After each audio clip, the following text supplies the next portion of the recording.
ఆకు ఒక్కతో నువ్వొకటంటే పోక చెక్కతో నేరేండంటన్న సందంగానే ఉంటుంది భారత వైఖరి. మర్యాదగా ఉంటే మర్యాదగా ఉంటాం. మాల్దీవులు ఓవర్ యాక్షన్ చేస్తే మాల్దీవులకి తగిన స్ట్రోక్ వేస్తున్నాం. ఇప్పుడు తాజాగా మాల్దీవులతో అన్ని రకాల వ్యాపార లావాదేవీలు మానుకోవాలని వ్యాపారస్తులకు పిలుపునిచ్చింది confederation of all Indian traders.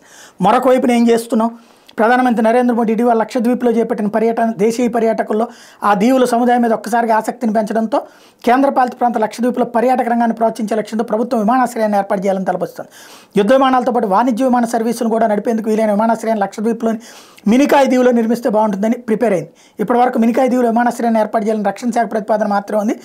ఇటీవల పరిణామాల నేపథ్యంలో సైనిక పౌరావసరాలకు సైతం సరిపోయేలా ఎయిర్పోర్ట్ నిర్మించి సరికొత్త ప్రతిపాదన కేంద్రం పరిశీలిస్తోంది.